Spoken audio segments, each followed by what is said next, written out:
우리 함께 찬송가 188장 함께 찬송 드리겠습니다. 찬송가 188장입니다.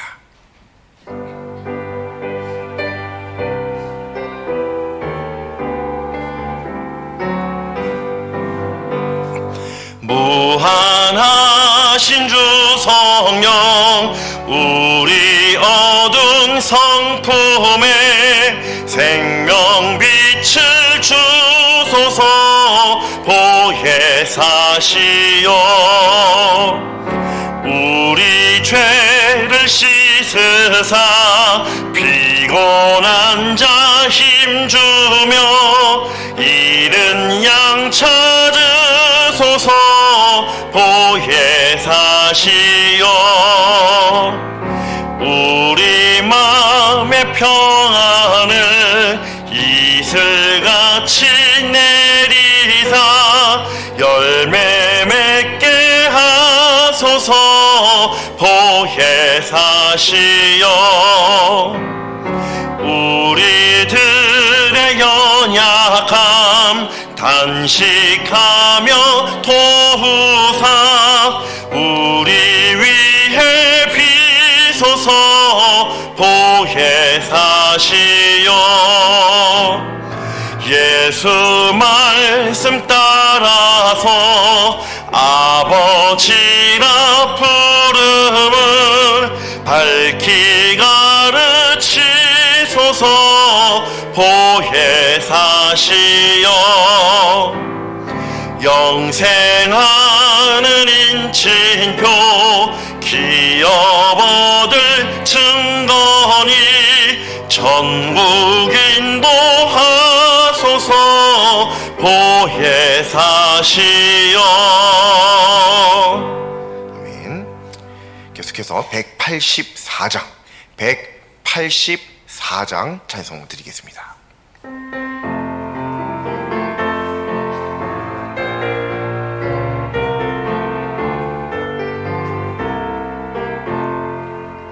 불길 같은 주 성령 간구하는 우리에게 지금 강림하셔서 영광 보여주소서. 성령이 여임하사 우리 영의 소원을 만족하게 하소서. 기다리는 우리에게 불로 충만하게 하소서. 주의 제단 볼 위에 우리 몸과 영혼과 우리 가진 모든 것 지금 바치옵니다.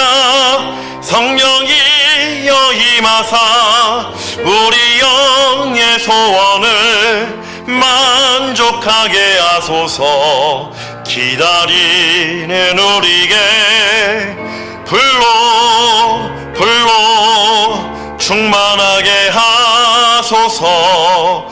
모든 것 다 바치고 비고 빈 내 마음에 성령 충만하도록 주여 채워주소서. 성령이 여임하사 우리 영의 소원을 만족하게 하소서. 기다리는 우리에게 불로 충만하게 하소서. 구속하신 주께서 약속하신 성령을 믿고 간구하오니 지금 내려주소서. 성령이 여임하사 우리 영의 소원을 만족하게 하소서. 기다리는 우리에게 불로 충만하게 하소서. 아멘. 나는 전능하신 아버지 하나님, 천지의 창조주를 믿습니다. 나는 그의 유일하신 아들 우리 주 예수 그리스도를 믿습니다.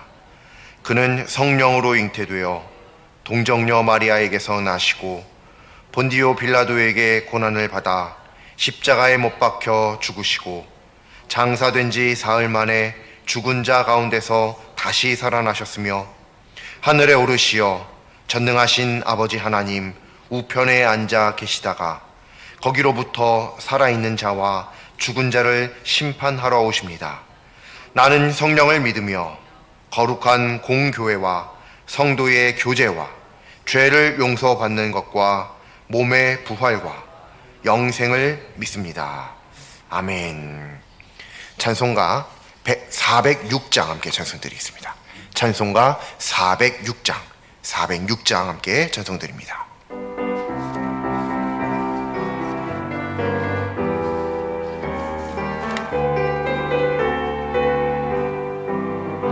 고난 내 영혼 편히 쉴 곳과 풍랑이로도 안전한 보고 폭풍까지도 다스리시는 주의 영원한 팔을 지혜 주의 영원하신 팔 함께 하사 항상 나를 붙드시니 어느 곳에 가든지 요동하지 않음은 주의 팔을 의지함이라. 세상 친구들 나를 버려도 예수 늘 함께 동행함으로 주의 은혜가 충만하리니 주의 영원한 팔을 지혜 주의 영원하신 팔 함께 하사 항상 나를 붙드시니 어느 곳에 가든지 요동하지 않음은 주의 팔을 의지함이라. 나의 믿음이 연약해져도 미리 예비한 힘을 주시며 위태할 때도 안보하시는 주의 영원한 팔을 지혜 주의 영원하신 팔 함께 하사 항상 나를 붙드시니 어느 곳에 가든지 요동하지 않음은 주의 팔을 의지함이라. 능치 못한 것 주께 없으니 나의 일생을 주께 맡기면 나의 모든 짐 대신 지시는 주의 영원한 팔을 지혜 주의 영원하신 팔 함께 하사 항상 나를 붙드시니 어느 곳에 가든지 요동하지 않음은 주의 팔을 의지함이라. 아멘. 오늘 하나님 말씀 함께 보시겠습니다. 오늘 하나님 말씀은 구약성경 시편 31편 17절부터 20절 말씀입니다. 시편 31편 17절부터 20절까지 말씀입니다. 제 성경으로는 구약성경 824쪽에 있습니다. 구약성경 824쪽 시편 31편 17절부터 20절까지 말씀 합독하겠습니다.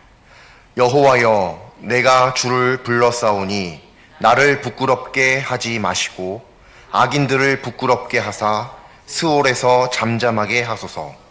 교만하고 완악한 말로 무례히 의인을 치는 거짓 입술이 말 못하는 자 되게 하소서. 주를 두려워하는 자를 위하여 쌓아두신 은혜, 곧 주께 피하는 자를 위하여 인생 앞에 베푸신 은혜가 어찌 그리 큰지요. 주께서 그들을 주의 은밀한 곳에 숨기사 사람의 꾀에서 벗어나게 하시고 비밀이 장막에 감추사 말 다툼에서 면하게 하시리이다. 아멘. 하나님께서는 입으로 들어가는 것이 사람을 더럽게 하는 것이 아니라 입에서 나오는 것이 사람을 더럽게 한다. 분명히 성경 가운데 그렇게 말씀하셨습니다.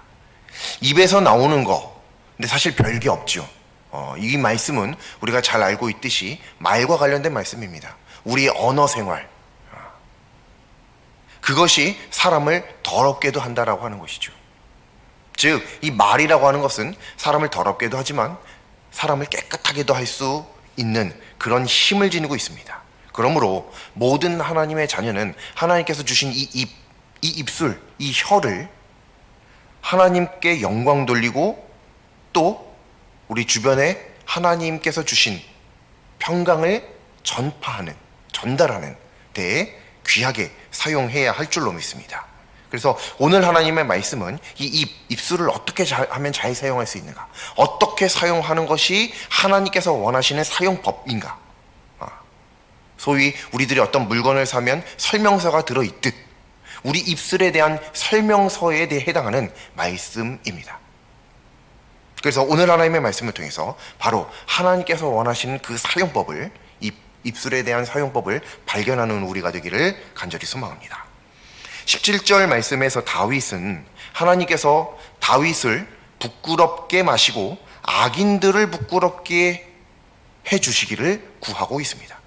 그리고 18절 말씀과 같이 교만하고 완악한 말로 무례하게 의인을 치는 거짓 입술, 그 입술들이 말을 못하게 해달라라고 간구합니다. 그러면서 19절로 넘어가면 하나님께서 하나님을 두려워하는 자를 위해 쌓아두신 은혜가 얼마나 큰지 그것을 고백합니다. 그리고 20절 말씀으로 넘어가면 바로 그 큰 은혜가 구체적으로 무엇을 의미하는지를 열거하고 있는데, 꾀에서 벗어나게 하시고 말 다툼에서 면하게 해주시기 위해서 하나님께서 숨겨주신다라고 하는 그런 말씀, 그게 20절 말씀입니다. 이렇게 시편 31편 17절부터 20절 말씀은 입을 사용하는 방법에 대한 말씀입니다. 그런데 단지 오늘 말씀은 좋은 말을 해라, 우리가 성경이 아니라 다른 어떤 데서도 이야기할 때 우리가 입술을 잘 사용할 수 있어야 된다, 입을 함부로 놀리면 안 된다, 뭐 이런 말을 할 때 우리가 말조심해야 된다라고 보통 그런 의미를 가지고 그런 말들을 하곤 하죠. 근데 오늘 말씀은 단지 말조심하자라고 하는 측면에서만의 말씀이 아닙니다. 그것을 넘어서는 말씀인데, 여기에 보면 하나님께서 이 입술에, 우리들의 입에 어떤 섭리를 행하시는가를 확실하게 알 수 있습니다. 그래서 오늘 그 하나님의 섭리가 무엇인지를 발견하기 위해서 오늘 말씀을 차근차근 다시 한번 살펴보겠습니다. 17절 말씀을 보면 입의 사용 방법에 대해서 하나님의 서로 다른 섭리하심을 확인할 수 있습니다. 17절 말씀을 보니까 하나님께서는 하나님을 부르는 이가 부끄러움을 당하지 않도록 해주신다, 그렇게 해주십사 부탁드리는, 간구하는 그런 다윗의 기도, 다윗의 간구가 있습니다. 그리고 또 악인, 대조되는, 의인과 대조되는 악인은 부끄럽게 하시는 그러한 말씀이 있습니다. 17절 말씀에서 악인은 다른 어떤 특징보다도 어떤 특징을 가지고 있느냐면 하나님을 부르지 않는다는 특징을 갖고 있습니다. 이게 17절 말씀을 보면 우리가 확인할 수 있는 악인의 특징입니다. 나를 부끄럽게 하지 마시고 악인들을 부끄럽게 하사. 왜요? 나는 주를 불렀기 때문입니다. 내가 주를 부르고 있기 때문에, 나는 주를 불렀기 때문에 나를 부끄럽게 하지 마세요. 그러나 악인들은 부끄럽게 해주세요. 그 말은 곧 악인들은 하나님을 안 부른다는 거예요. 나는 하나님을 부르는데. 자, 그런데 17절 말씀을 보면 그런 자의 마지막을 확인할 수 있습니다. 그런 자들에게 수월에서 잠잠하게 해달라고 하는 간구가 있죠. 하나님을 부르지 않는 자들, 즉 악인의 말로가 이렇게 됩니다. 수월에서 잠잠하게 되는 것. 여기서 부른다라고 하는 단어, 다윗은 하나님을 불렀거든요. 그래서 하나님께 이야기하기를 나를 부끄럽게 하지 말아달라고 간구하는 이유가 되거든요. 내가 하나님 앞에 부끄럼 당하지 않을 수 있게끔 간구하는 원인은 뭐냐면 내가 하나님을 부른다는 거예요. 근데 이 부른다라고 하는 게 그냥 예를 들어서 어떤 이름을 가진 사람 누구누구야를 부르듯이 그냥 부르는 것만을 이야기하는 것이냐라고 하는 거죠. 물론 맞습니다. 여기에 이 부른다라고 하는 말은 단지 누군가의 이름을 부른다 이런 뜻도 맞습니다. 그런 뜻도 있지만 히브리어 성경을 보면 또 다른 뜻이 있습니다. 원어를 그 어원을 살펴보면 읽다, 암송하다, 선언하다, 선포하다 이런 의미가 포함되어 있는 것을 우리가 확인할 수 있습니다. 자, 그러면 이것을 다시 한번 17절 말씀에 다윗이 여호와를 불렀다라고 하는 말씀에 한번 대입을 시켜보는 거죠. 다윗이 하나님을 부릅니다. 하나님을 부른다는 것은 하나님이라고 우리들이 하, 나, 님, 자를 불러서 소리로 외치는 것만을 의미하는 것이 아니라, 물론 그것도 포함하지만 단지 거기서 그치는 것이 아니라 오늘 말씀을 보면 다윗이 하나님을 불렀다는 얘기는 하나님의 말씀을 읽고 하나님의 말씀을 암송하며 하나님에 대하여 자기의 스스로의 믿음을 스스로 선언하고 선포하는 데까지 했다라고 하는 겁니다. 그게 다윗이 하나님께 고백한 내가 하나님을 부릅니다라고 하는 그 말의 뜻입니다. 정확한 뜻입니다. 우리 어르신들 중에서 어디 가거나 어디 앉거나 무슨 일이 있거나 그러면 주여, 목욕탕에 뜨거운 물 들어가면서도 주여 하면서 들어가고요. 갑자기 차가 이렇게 가다가 갑자기 탁 멈추면 깜짝 놀라서 주여 하고, 아버지, 이런 것들 그냥 하나님의 이름을 부른다고 해서 그게 믿음일까요? 물론 하나님을 믿지 않는 사람들은 그렇게도 안 합니다. 그건 맞죠. 그러나 아무 의미 없이 그저 소리로만 되뇌이는 그 말에는 아무런 능력도 아무런 힘도 없습니다. 무엇이 있어야 되느냐? 무엇이? 하나님을 계속 부른 때는 어떤 것들이 함께 뒷받침되어져야 하냐면 그냥 하나님을 부르고 끝이 아니라 하나님의 말씀을 늘 읽고 하나님의 말씀을 늘 암송하며 하나님을 향하여서 내가 하나님을 믿습니다라고 하는 그 믿음을 늘 선포하고 선언할 수 있는 데까지 나아가야 한다고 하는 겁니다. 그때에야 비로소 다윗이 보여준 것처럼 어떻게 하느냐? 하나님, 저를 부끄럽지 않도록 지켜주세요. 그리고 하나님을 부르지 않는 자들, 그러니까 그런 사람들은 어떤 사람들이에요? 그냥 하나님을 안 부르는 사람들? 그건 많이 아닙니다. 하나님의 말씀을 읽지도 않습니다. 하나님의 말씀을 암송하지도 않습니다. 하나님을 향하여 자기의 믿음을 선언하고 선포하는 데에도 이르지 않습니다. 그런 사람들 말이에요. 그런 사람들은 부끄러움을 당하게 해주세요. 하나님을 부르지 않는 것이 얼마나 부끄러운가를 경험하게 해주세요. 깨닫게 해주세요. 그리고 그들이 끝까지 그것을 깨닫지 못한다면 수월에서 빠져 그냥 잠잠할 뿐인 자들이 되게 만들어달라. 그러니까 오늘 17절 한 절 말씀만 봐도 하나님을 부르지 않는 것이 얼마나 큰 우리들에게 아픔이고 죄가 되는지를 확실하게 알 수 있는 것입니다. 그래서 오늘 하나님의 이 말씀 앞에 선 모든 하나님을 믿는 자들은 이 말씀 앞에서 내가 과연 하나님 앞에서 의인인지 악인인지 스스로 점검해 볼 수 있어야만 합니다. 의인은 하나님을 부르는 자들입니다. 악인은 하나님을 부르지 않는 자들입니다. 의인, 악인을 판가름하는 기준인 하나님을 부른다라고 하는 것은 단지 하나님을 부르는 것, 소리로만 부르는 것, 언어적으로만 부르는 것, 그것이 아니라 하나님의 말씀을 읽고 암송하며 믿음을 선언하고 선포하는 것까지를 포함한다는 것. 이것 앞에서 우리들은 과연 의인인가 아니면 악인인가 반성해 볼 수 있어야 할 줄로 믿습니다. 이게 중요한 것은 왜 그러냐면 악인은 단지 이런 특징만 가지고 있는 것이 아니라 18절 말씀과 같이 교만하고 완악한 말로 무례히 의인을 치는 거짓 입술도 또한 갖고 있기 때문입니다.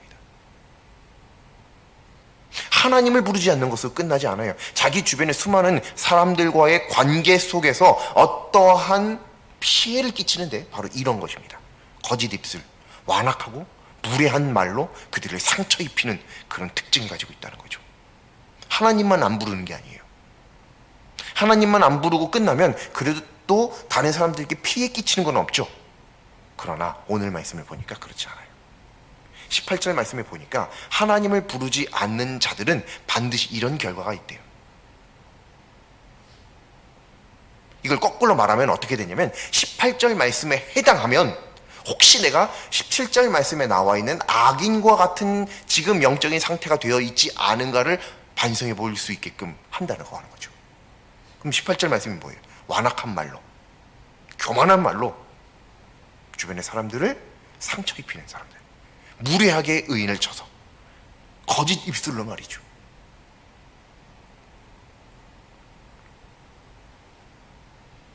즉 17절, 18절 말씀을 통해서 우리는 확실하게 알 수 있습니다. 타인에 대한 무례함, 이것이 내가 의인인지 아니면 악인인지를 판가름해 줄 수 있다, 판가름하는 척도가 된다 라고 하는 것을 우리는 확실하게 알 수 있습니다.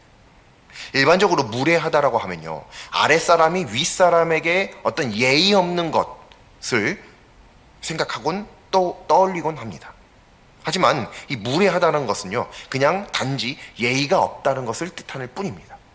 그래서 실제로 무례라고 하는 단어를 국어 사전에서 찾아보면 태도나 말에 예의가 없다고 풀이가 되어 있어요. 그냥 예의가 없는 거예요. 그냥 말이든 행동이든 뭐든 예의 없는 게 무례한 거예요. 꼭 아랫사람이 윗사람에게 예의 없는 게 무례한 게 아니라요. 위아래가 존재하지 않습니다.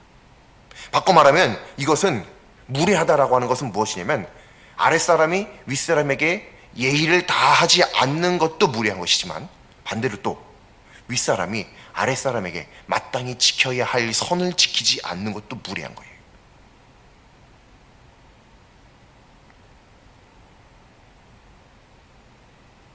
그런데 한번 구조적으로 한번 생각을 해볼까요? 아랫사람이 윗사람에게 무례하기는 구조적으로가 쉽지가 않아요. 구조적으로가 굉장히 좀 강심장이어야, 또 굉장히 소위 말하는 되바라져야 그렇게 무례하기가 되는 건데, 일반적으로 보편타당하게 보면 보통 그렇지 않죠. 그러나 윗사람이 아랫사람에게 무례하기는요, 구조적으로 너무 쉽습니다. 무례하다라고 하는 것조차도 모르고 수도 있어요. 그리고 무례한 게 아니라 나는 당연히 너에게 이렇게 해도 된다라고 생각하는 경우들도 참 많습니다. 그러니까 쉽게 말하면 무례한 걸 모를 수 있는 거죠. 그러므로 오늘 하나님의 말씀, 특별히 18절 말씀 그리고 17절 말씀을 보면서 내가 무례한 입술, 거짓 입술로 주변 사람들에게 어떤 피해를 끼치고 상처를 주는가, 그것을 통해서 내가 의인인가 악인인가를 확인해 볼 수 있는데, 그때 특별히 내가 아랫사람이라고 한다면 그나마도 조금 괜찮을 수도 있는데, 윗사람이라고 한다면 나도 모르게 무례한 것들이 굉장히 많이 있을 수 있거든요. 누군가에게, 특별히 다른 사람은 아니에요, 나보다 아랫사람이라고 생각하는 사람들에게요. 직장의 하급자에게요, 가정에서 자녀들에게 부모님이요, 학교에서 선생님이 학생들에게요. 그들에게 내가 나도 모르게 너무 무례한 말을 서슴지 않고 있는지 한번 확인해 봐야 된다고 하는 겁니다. 그게 아무것도 아니다 이렇게 생각할 수도 있지만 그게 아닙니다. 성경을 보니까 그냥 그럴 수도 있구나. 윗사람은 아랫사람한테 좀 그럴 수도 있지, 너도 윗사람 되면 다 그래, 그런 정도, 그렇게 이야기할 수 있는 정도가 아니라 성경 말씀을 보면 바로 그게 악인과 의인을 가늠하는 척도가 된다라고 분명하게 말씀하고 계시거든요. 그러니까 우리가 이런 부분들을 그저 넘어가면 안 되는 거예요. 그렇구나. 18절 말씀처럼 교만하고 완악한 말로 무례히 의인을 치는 거짓 입술, 이 입술 내게서 있지 않은지 점검하고 있다면 속히 버릴 수 있어야 할 줄로 믿습니다. 19절 20절 말씀, 이것 때문에 사실은 이게 더 중요합니다. 19절 20절 말씀만 없더라도 그 중요성이 많이 반감이 될 텐데, 19절 말씀을 보면요, 주를 두려워하는 자를 위해 쌓아두신 은혜가 많다. 하나님께서 하나님을 두려워하는 자들을 위해서 쌓아두신 은혜가 많대요.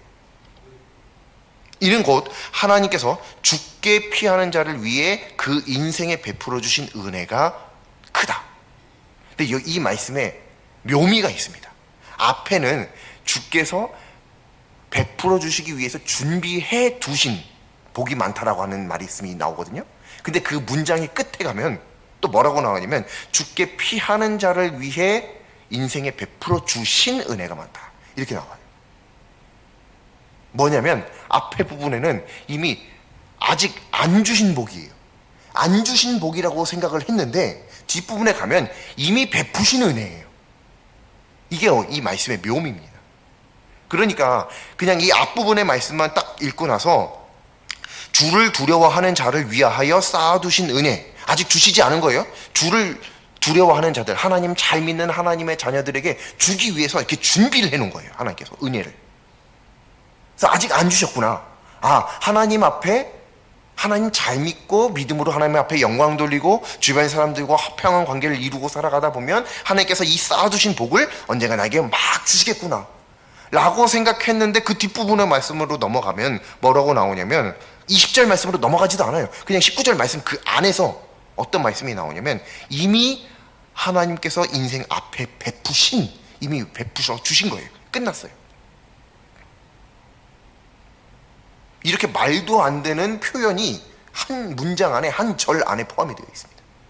무슨 말이냐면 하나님 앞에서는요, 아직 우리들에게 주시지 않은 복과 이미 주신 복이 매한 가지다라고 하는 겁니다.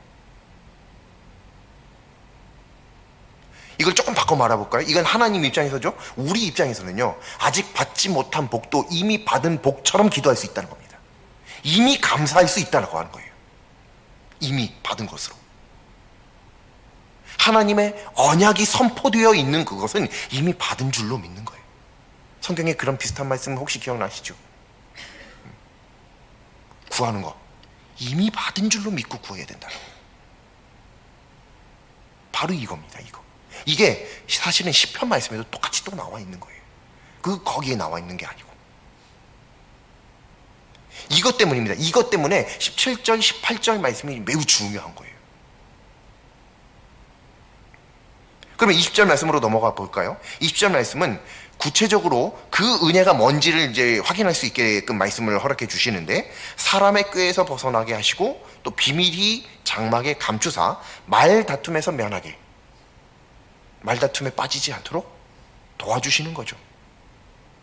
이겁니다. 이게 20절 말씀이에요. 그리고 이 말씀이 다시 17절, 18절 말씀으로 이어지는 거죠.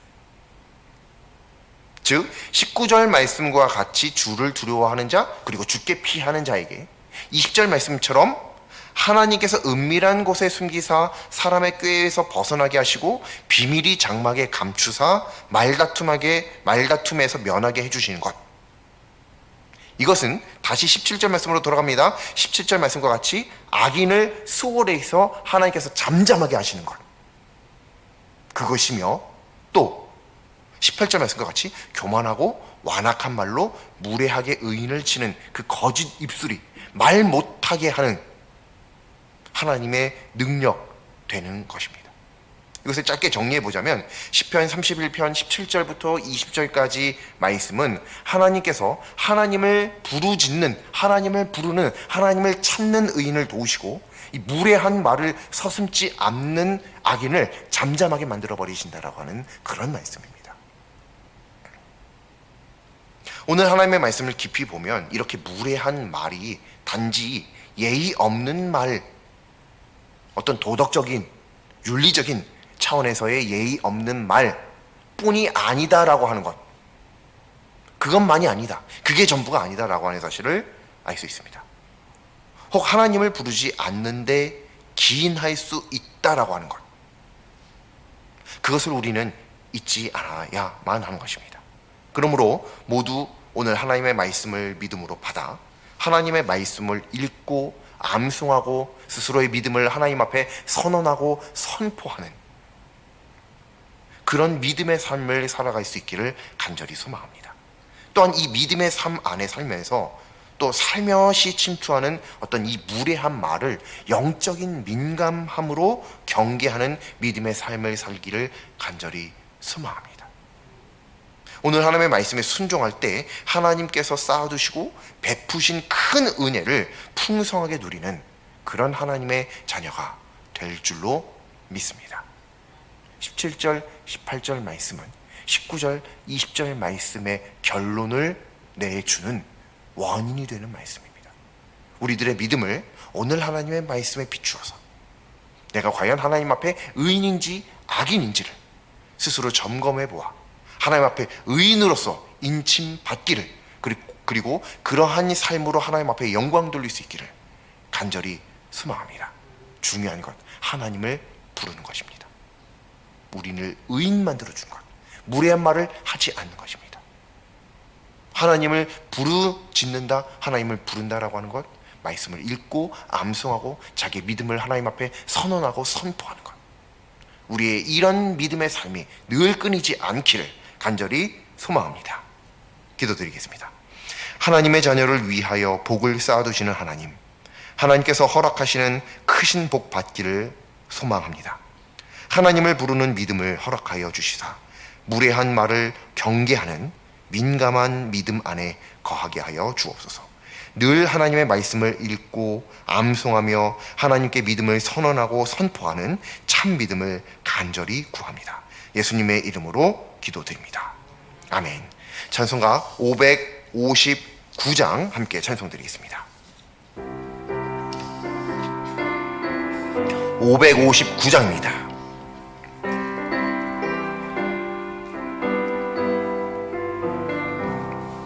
사철의 봄바람 불어있고 하나님 아버지 모셨으니 믿음의 반석도 든든하다. 우리 집 즐거운 동산이라. 고마워라 임마누엘, 예수만 섬기는 우리 집. 고마워라 임마누엘, 복되고 즐거운 하루하루. 어버이 우리를 고이시고 동기들 사랑에 뭉쳐있고 기쁨과 서름도 같이 하니 한간의 초가도 나무기라. 고마워라 임마누엘, 예수만 섬기는 우리 집. 고마워라 임마누엘, 복되고 즐거운 하루하루. 아침과 저녁에 수고하여 다같이 일하는 온 식구가 한 상에 둘러서 먹고 마셔. 여기가 우리의 낙원이라. 고마워라 임마누엘, 예수만 섬기는 우리 집. 고마워라 임마누엘, 복되고 즐거운 하루하루. 아멘. 하늘에 계신 우리 아버지, 아버지의 이름을 거룩하게 하시며 아버지의 나라가 오게 하시며 아버지의 뜻이 하늘에서와 같이 땅에서도 이루어지게 하소서. 오늘 우리에게 일용할 양식을 주시고 우리가 우리에게 잘못한 사람을 용서하여 준 것 같이 우리 죄를 용서하여 주시고 우리를 시험에 빠지지 않게 하시고 악에서 구하소서. 나라와 권능과 영광이 영원히 아버지의 것입니다. 아멘.